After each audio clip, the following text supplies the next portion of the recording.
Hi everyone, good morning. Welcome back to your YouTube channel, My Green Journal.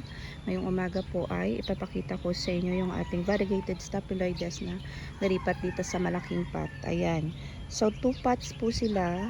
Pinagsama ko para lush tingnan dahil hindi na sila magkasya doon sa kanilang pot. So ginawa ko ay pinagsama ko sila dito para compact silang tingnan at ayan. Yan yung ating variegated staphyloides na niripat dito. Ngayong araw po ay napaka-gloomy. Parang hindi sisikat yung araw pero okay lang yan. Ito paano kahapon uminit. Nagkakulay yung kanilang mga leaves. Yan yung ating Adolphi. Yan. Na nakahang dito sa harap ng bahay. Yan yung kanyang kulay. Yan, ang ganda-ganda niya. So si Adolphi ay napakabait sa lowland. Mabilis lumami sa cuttings at saka leaf propagation.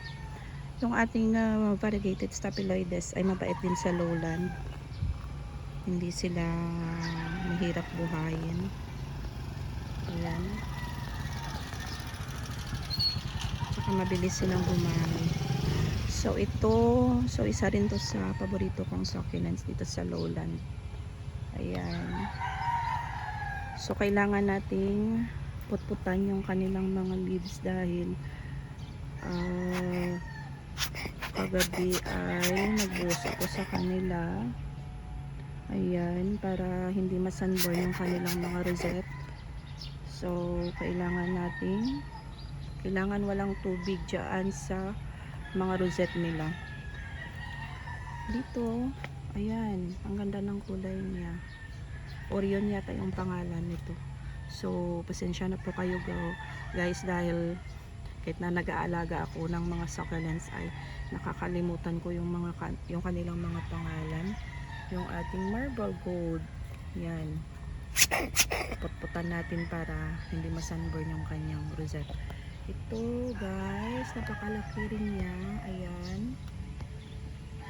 ayan, yan yung mga agaboids at saka mga echeveria na mga alaga natin dito.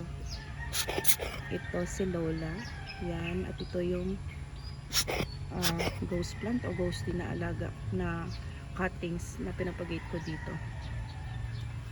So dito ayan, nilipat ko yung mga hanging plants natin dito.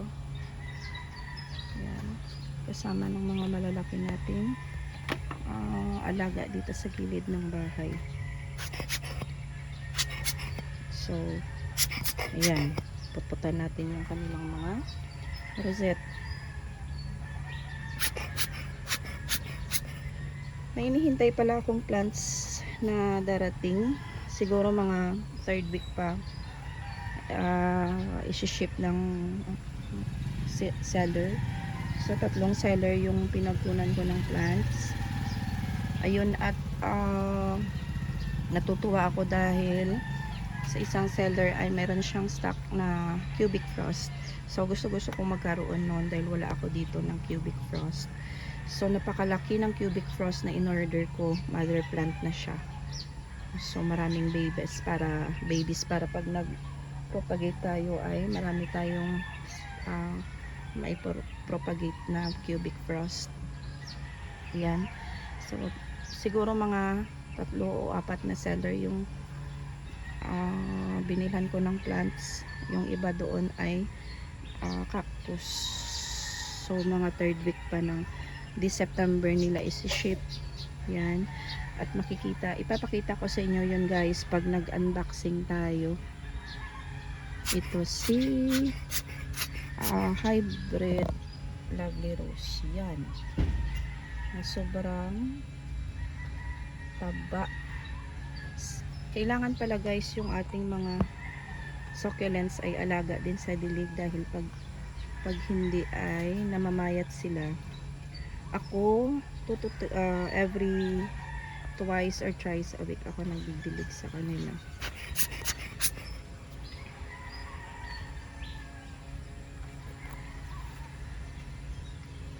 Para hindi sila matamlay tingnan. So kagabi nagbuhos ako. Yan, at happy sila dahil nakainom na naman sila ng tubig. Ayan, ito yung gamit ko, yung mahabang hose doon. Yan, para hindi ako mahirapan magdilig. Ayan, happy sila. Napaka-gloomy ng ating weather. Okay lang yan. Ayan. So, trinay ko kahapon na buhusan ito si Hakuho. Yung mga puti-puti dito sa kanyang leaves para kahit paano malinisan. So, next time guys ay ipapakita ko sa inyo kung paano ako magdilig sa kanila. Pag wala pa akong hose, binubuhusan ko sila talaga. So, kagabi ay nisprayan ko sila gamit yung hose natin. Kaya hindi na ako nahirapan. Ito yung mga hanging plants natin dyan. Pasensya na po kayo guys at hindi pa po tayo expert magkuha ng video sa kanila, pero okay lang yan. Ayan yung ating mga super bomb. So now